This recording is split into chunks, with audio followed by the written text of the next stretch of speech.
Hey, crazy gaming people. Right, celebrity, how? Now, here we go. Bit of a pain in the arse, actually. But we have the first 2 issues of the extra 10 issues that are coming with Imperium. So we get 2 of our Nundans. And there's supposed to be 3, so it's a bit of a pain in the arse that I'm not going to get number 3, issue 83, until another 4 weeks, really. So what I've decided is I'm going to do these one at a time.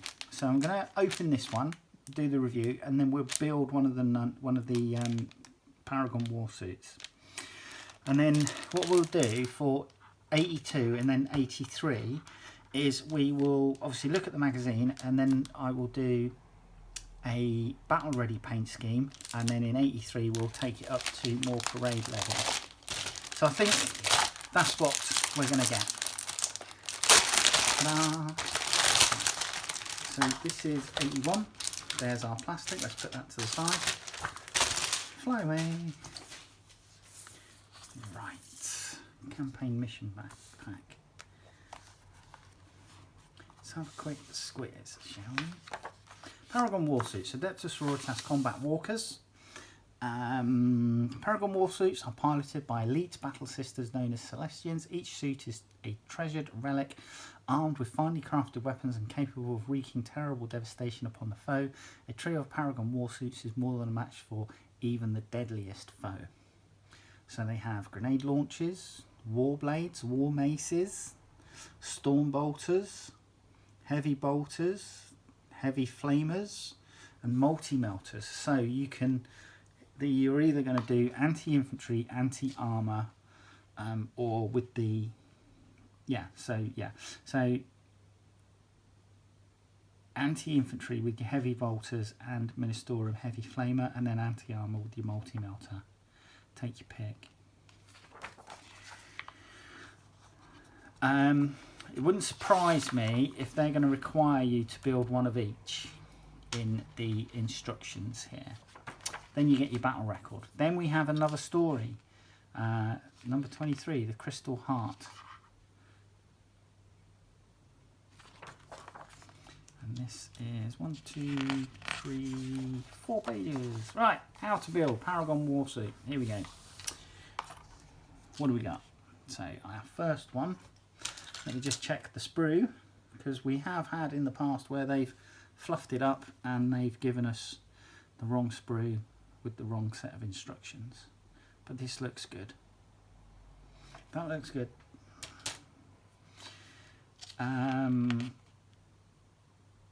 Right, let's have a look. Right, so we're building the legs up. Then the legs need to be glued to the hips, so that's always a pain in the ass. Then the tabard goes on. Then the power pack. Power pack in front of the torso. The Celestian is then being put in, and then her arms are attached. And then the arms of the Paragon Warsuit.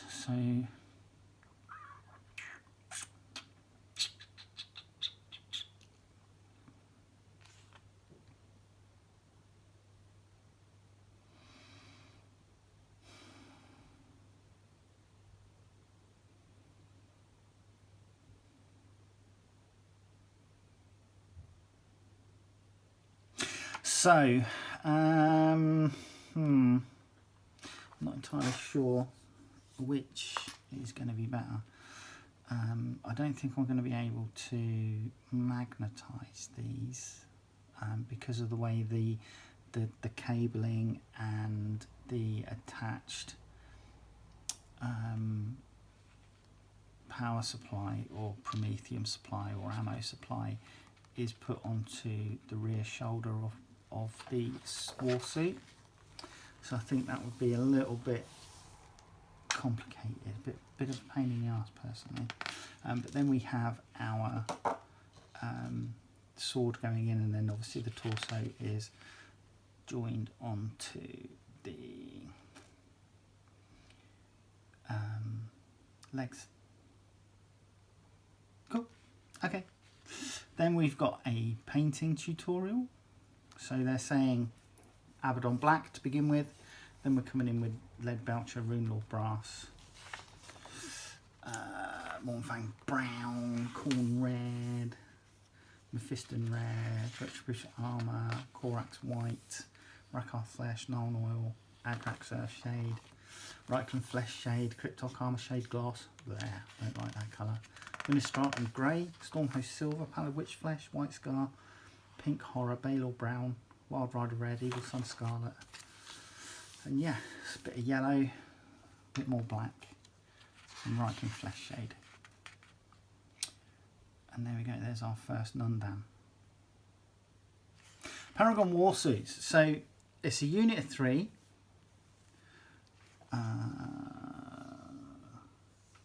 Yeah, it's just a unit of 3. So it's 2 Paragons and a Paragon Superior. They have an 8-inch move, 3+ weapon skill, 3+ ballistic skill, strength 5, toughness 5, 4 wounds, 3 attacks, leadership 8 and a 2-up save. And the Paragon Superior has the same stat line, apart from she has 4 attacks and is leadership 9. But that 2-up save is nice. You've got bolt pistols, heavy bolters, 36 inches, heavy 3. Munistorum heavy flamer, 12 inches, heavy D6. Multi-melter, 24 inches, heavy 2. Paragon grenade launcher, 24 inches, assault 2. Storm bolters, 24 inches, assault rapid fire 2.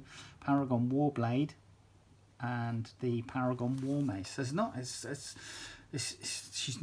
they're not lacking for weapons, that's for sure. And then just a tutorial on the back there for the weapons. Okay, D, Campaign 02, the asteroid belt. So this is interesting. So this is Campaign. So that's Campaign 02. And this is Campaign 01. Campaign Mission Pack. Once profitable and rich with resources, the world moves in asteroid mining bases that comprise the Ramses system are now riven by conflict. Their populations decimated and in some cases utterly annihilated. Despite the death and destruction, the Imperium and the Necron foes continue to commit reinforcements to the war zone, refusing to relinquish their claims upon the system. So, Ramses system, very brief overview there. Campaign mission rules, Ramses campaign map, balance of power. Depending on the outcome of each mission, the Imperium and Necron player gains minor boons that bolster their armies. So you start, so this looks like if you have a stalemate, there's no win. If Imperium are ascendant, which means it's a close win, or if they're dominant, as in you got trounced, or Necron's ascendant and Necron's dominant, they give you what happens for when you play your next mission. So mission campaign pack 01, and then Ramses campaign rewards. So 1, 2, 3, 4, 5, 6, 7, 8, 9. So there's 9 by the look of this.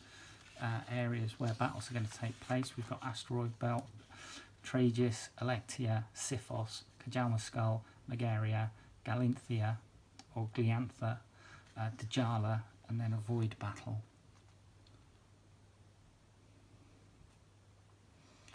Rebuti Gilliman, Marnius Calgar and Inquisitor Draxus cannot benefit from this campaign reward.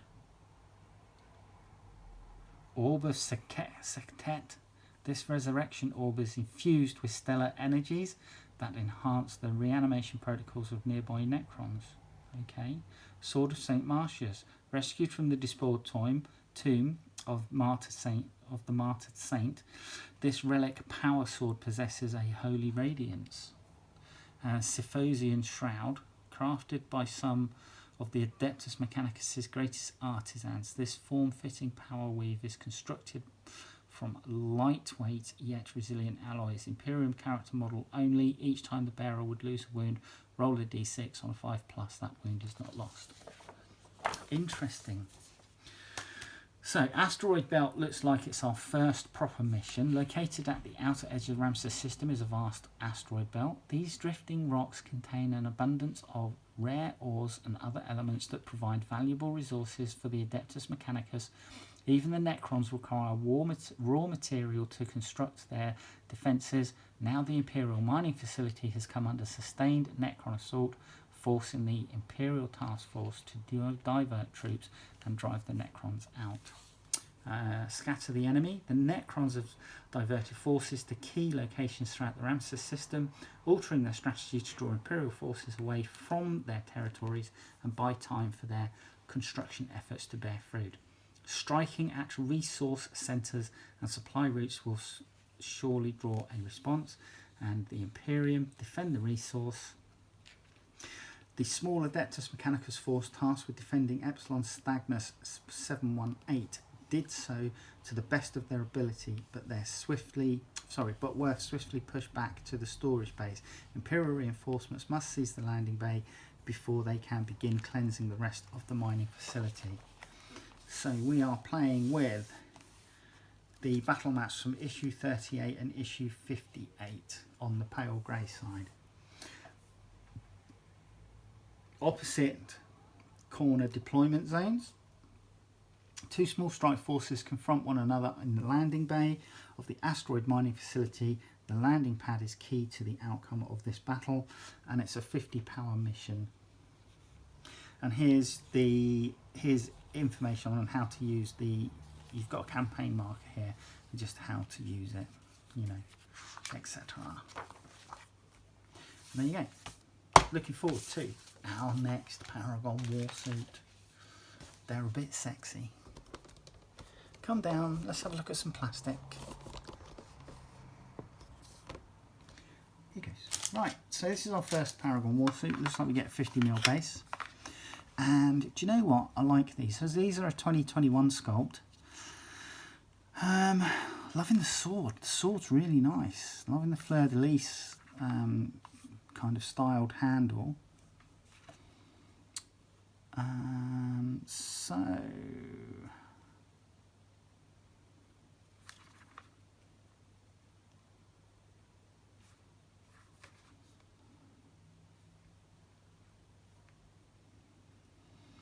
This looks like the power unit for the heavy bolter. This looks like it's the power unit for the multi-melter, and this is the power unit for the heavy flamer. So your feet come in two halves, thighs. Looks like you get some spare heads here. So we've got two unhelmeted heads, we've got one helmeted head, and yeah, she's looking good. I'm liking her. I'm liking the look. So here's your power pack, and then this is the front part of the torso there. The other side of the heavy bolter. Yeah, I like this. I'm probably not going to put these like extra icon-y bits on, but yeah, I'm liking this. These were something that I wasn't overly excited about buying for myself, but getting them in this, I'm looking forward to making them. So yeah, let's stop fawning over the plastic and come back in a sec and we'll build it. Shall we build a Nundam suit? Now, a couple of bits I've already built, which is basically a leg and one of the shoulder weapon systems. One of these, just basically because it makes it easier. But you are going to start off with the legs, and these are done. The way they've done it is For some reason they've split the foot in half. I assume that there's a good reason for that, but you're going to join the two halves together, so do that first. Gives it a little bit of time to go off. And then you've got the leg, and you're putting the front of the thigh on for this. And that goes on like so. Now these, when you glue this into the foot, you will notice that the leg will angle slightly. So I don't know if you can see that, but in order for the foot to go flat, the leg is angled slightly that way. Now, once you've done your two legs, you're then going to move on to the pelvis area. And you need to get this around the right way. So the pelvis is in two halves, and the way this is shaped, there's like a the front part has more to it than the back, and that is what's going to go to the front. Okay, so that your hips will sit in like that.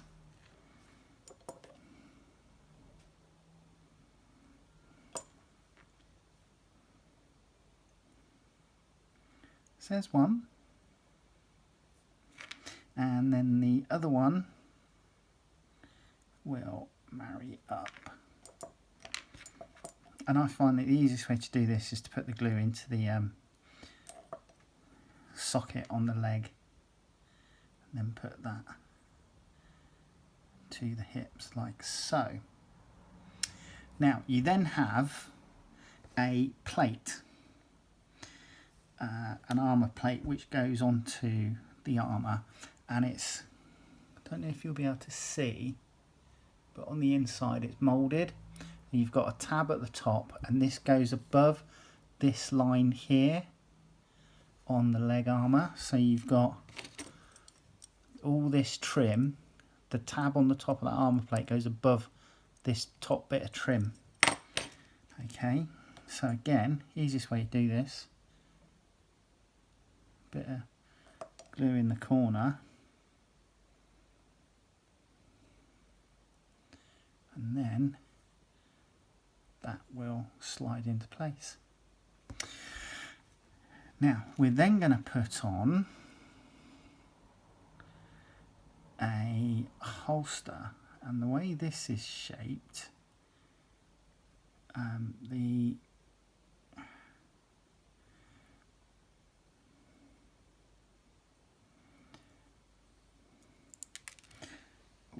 nearly lost that to the carpet gone. So these have cutouts which are kind of designed to fit around the trim. So just play with it until you find the right place, and then you can glue it into position.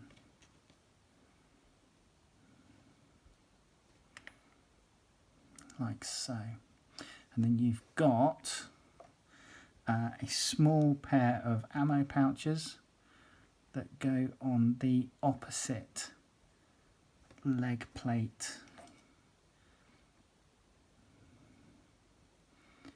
So they're just going to go in there like that. Okay.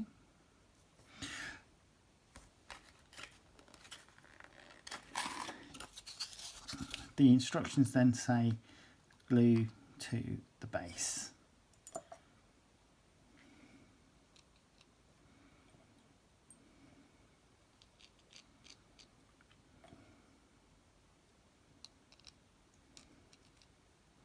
Right, now what you're then going to stick on are the tabards. Now, I'm actually going to only stick on the front tabard for now. And the reason for that, well, actually, I'm not going to stick it on just yet. What I'm going to do is just do the pelvic plate, which is made up of these two parts. And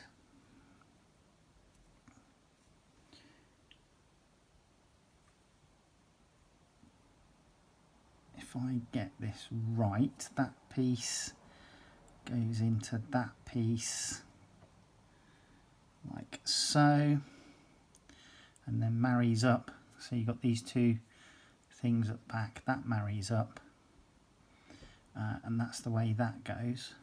And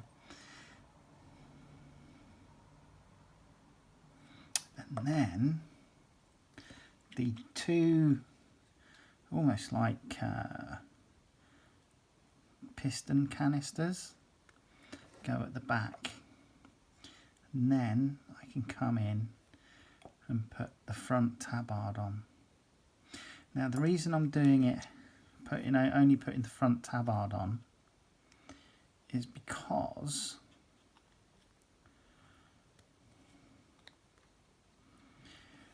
when I come to paint this, I want to be able to just get in there and paint the back of it.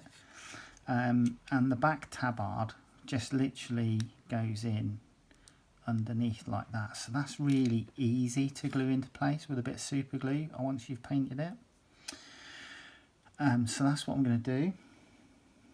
Now that is it for the legs. So we're now going to come on to the torso. So the first thing you're going to do is you're going to take this centerpiece, which is piece number 1, and you're going to glue the shoulder armatures on. I've already done one side because it's just the same. So that just goes on there like that.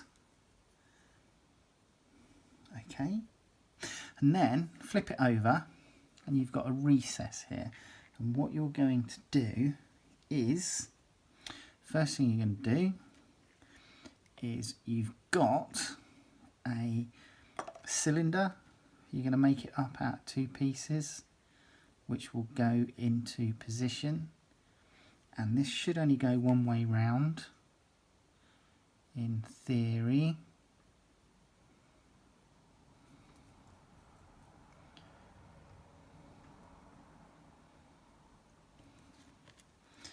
And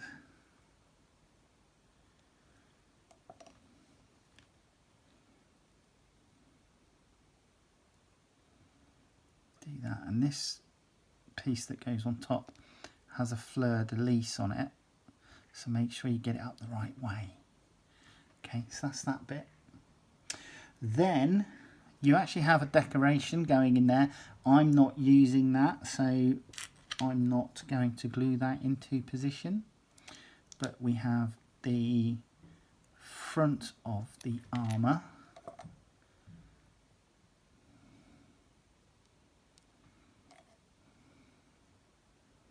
It's just going to go into position. That goes into position like so. And then we're coming to the shoulder pads. So this just slots in there.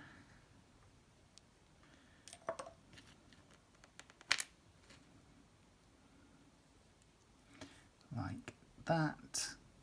And then what you're going to do is glue the shoulder pads on. Now you do have a fleur-de-lis icon that goes in there, and what I have found is it's easier to glue this shoulder pad into position first,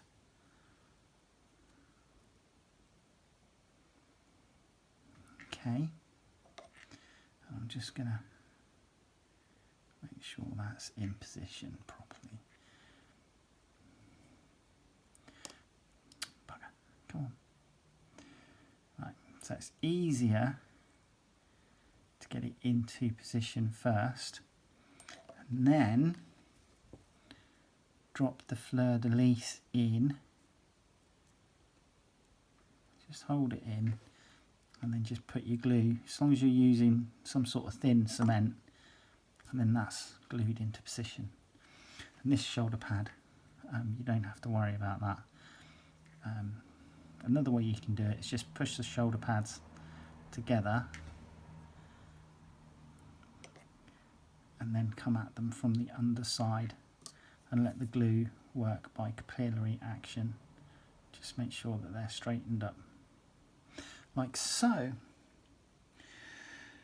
So that's that. Next we're going to stick the head and the front torso on.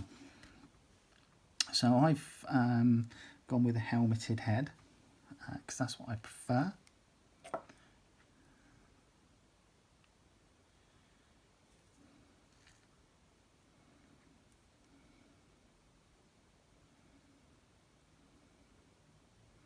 So sticking that in and then stick the torso on.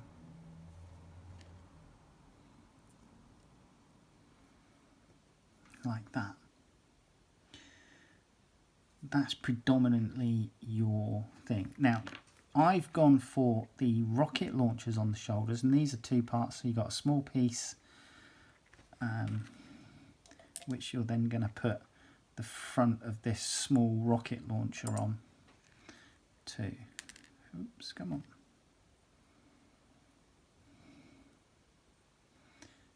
Just like that.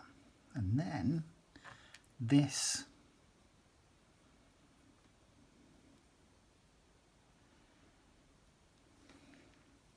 will go into position on the shoulders. So make sure you orientate it properly and get it in. It is keyed. And once you've done that, again, if you're using some sort of thin cement, you've got the capillary action. We'll just happily glue that into position. Okay.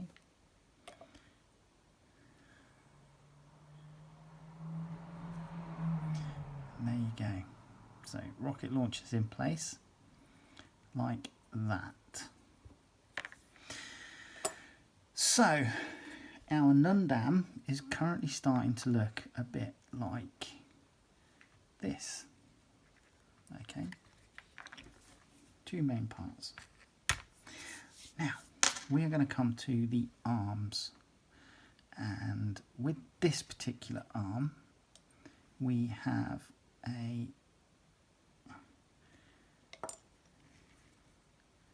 piston that's going to get glued on that side. Doesn't want to play.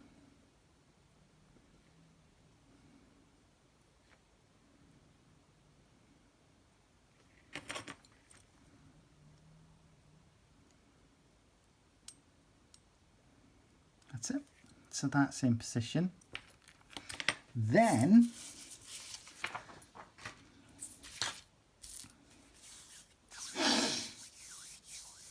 what you're going to do is this one that you've just glued is going to get glued into what would be the left side of the miniature, and the way this is going to go in is the shoulder is going to go in there like that, and then the cable is going to marry up round the back, and the piston is going to go into this section behind.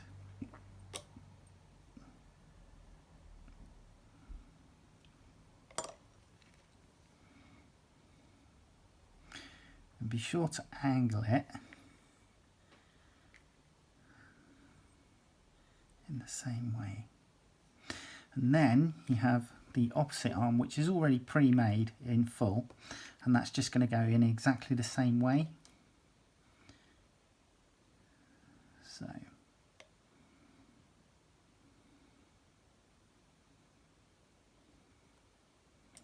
and that is going to go in like so. And that's how the arms are going to look. Now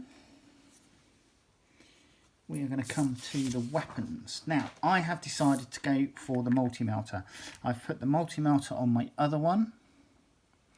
So I'm going to go full on anti-tank, anti-armour with my Nundams, I think.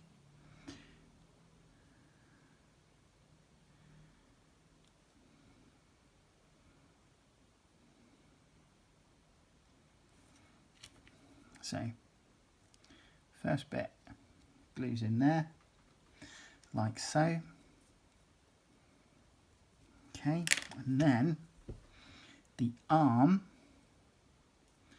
making sure you orientate it correctly. Okay, so this goes into the left hand arm slot. So that goes in, and then you're going to stick it in there. But what I recommend doing first is locating this into position correctly so that you marry up. So that goes into position like that. And then when you put this arm in, hopefully, she said, the cables will marry up.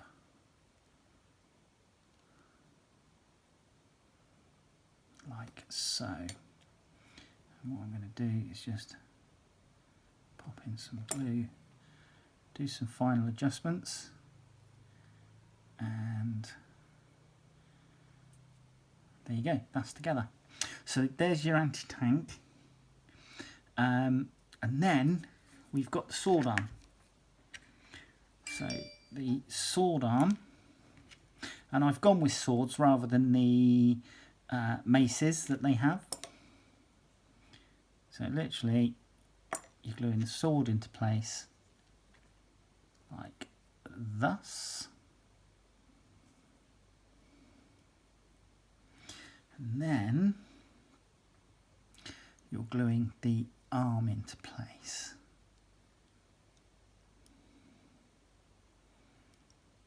Oh, come on. Don't be awkward. Right. And in theory, the arm glues into place.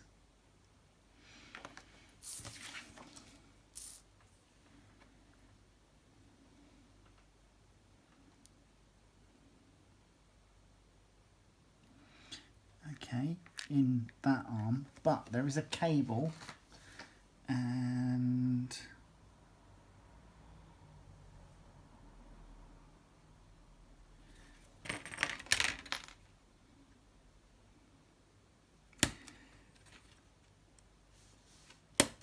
okay, so the cable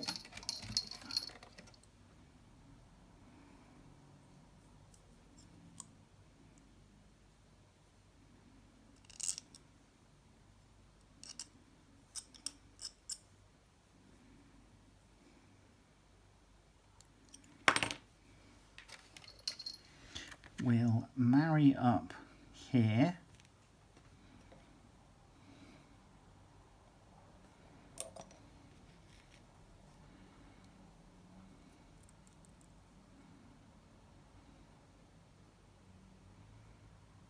like so.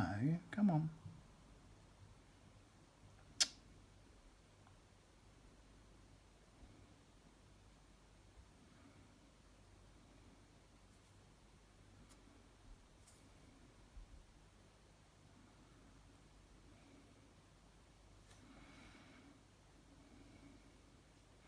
And then when you glue this in place,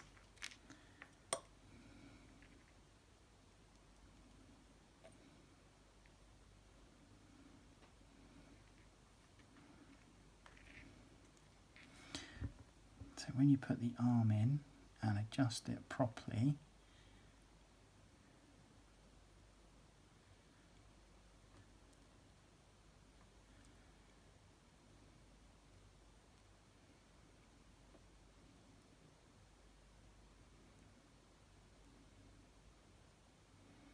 the cable should marry up to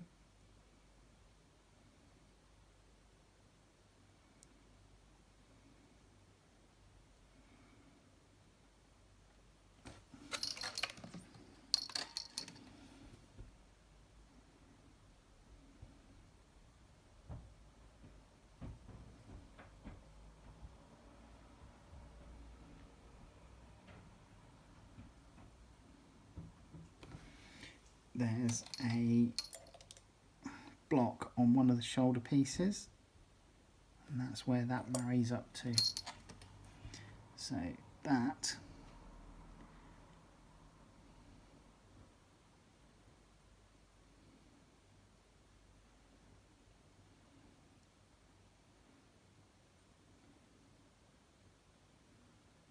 goes into position there, like so. And that is your Nundam finished. Now, I'm not gluing her into position at the waist, and again, this is for ease of painting. So if you notice that her arms tend to cover up where her pistol and her ammo pouches are, so I'm leaving her off. It's going to take no trouble to paint her as is, so that I can get access to the pouches and then the vestments. Okay, so once you've sprayed it, it will look like this. But again, this is another one where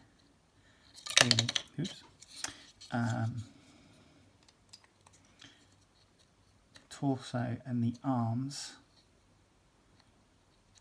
come down above and block off the, come on,